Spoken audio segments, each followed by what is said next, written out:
What's up, Wednesday? Hope you guys are having a great day. Welcome to today's edition of the Daily Market Commentary. I'm your host, Chuck Fulkerson.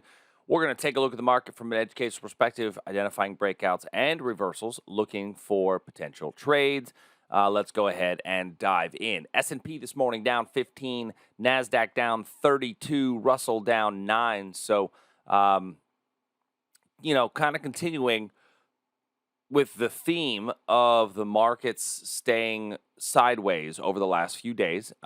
We had a little potential breakout trade yesterday in the S&P and the Nasdaq. I will tell you a little bit of I'll call this a false breakout. Is really what I'll call it. That doesn't happen very often. You don't hear me use that term very often.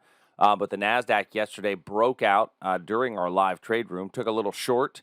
And then wound up getting stopped out in about 15 minutes, and that's just sometimes what happens. It was one of those days where it was a very, very, very quick stop out as it came up and rallied up throughout the day. But overall, both the S&P and the Nasdaq, when I look at my 4-hour chart, are in a sideways price action, and that's really tough sledding. It's really hard to trade until we start putting in clearly defined trend directions.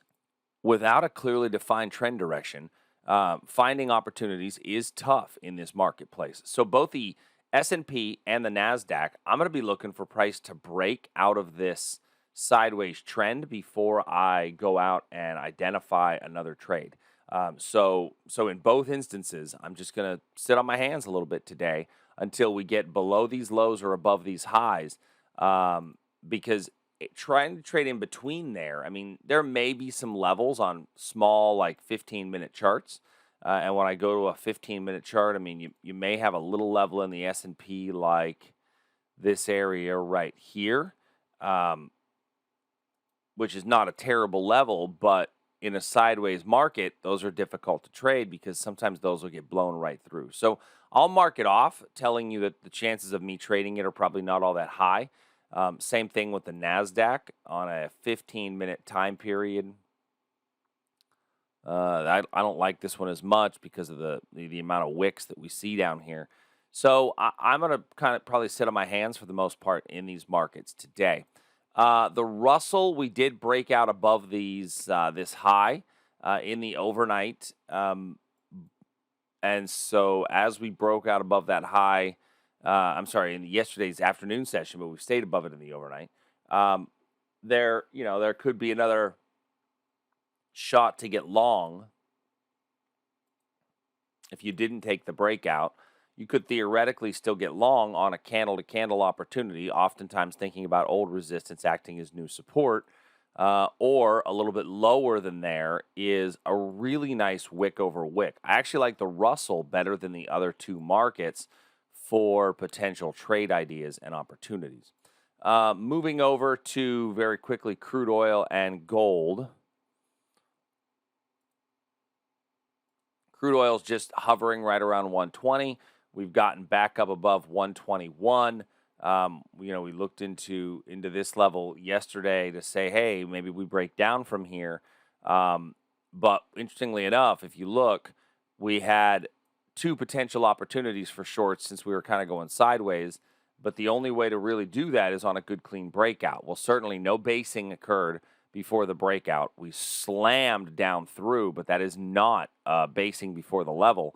And then we had a confirmation reversal up here that we slammed right through. So two trade setups, neither one gave us an entry following the rules, and we've continued to trade higher, sitting up at 121 this morning. After some movement here in the last few minutes, frankly.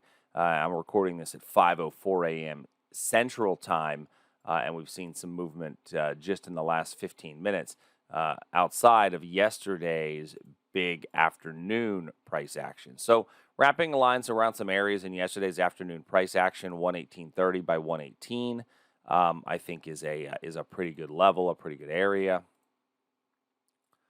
for a potential reversal upon some sort of a return. You've also got this area here, which was quite recently formed just in the last hour or so, which is the origin of a pretty strong move higher. So both of those levels do hold for today. Gold, still in between some areas of demand and supply, so not a whole lot to do there. And then we had a lot of currencies that were in the same picture as that, right? So like the euro's just popping along sideways. We're waiting on an opportunity. Canadian dollar, a little bit of a demand down below us, but not a whole lot of opportunity. And bonds, we started to break down in bonds without giving us a breakout setup. We didn't get three touches. We didn't get clear basing, so it broke down and then came right back up. So not a really good setup overall in bonds. Still overall net bearish, but not a great setup for an entry. Was a good candle-to-candle setup here on the reversal. I still think the better probability is we do continue to go down, but once again, I need a good reason to get in. And so this is, welcome to summer trading, right? In June, this is very common trading, is that there's just not a whole lot of opportunities out there. Don't force it. Allow it to come to you. And if you have any questions, shoot us an email, support@tradersarmy.com. Until tomorrow, everybody, I'll talk to you soon. Hey, thanks for joining us. If you like what we do, please make sure you hit that subscribe button. It's the only way the computers know that you're actually alive and really care. And go to tradersarmy.com today to learn a bit more. And if you want to see some of our other videos, click here in the box.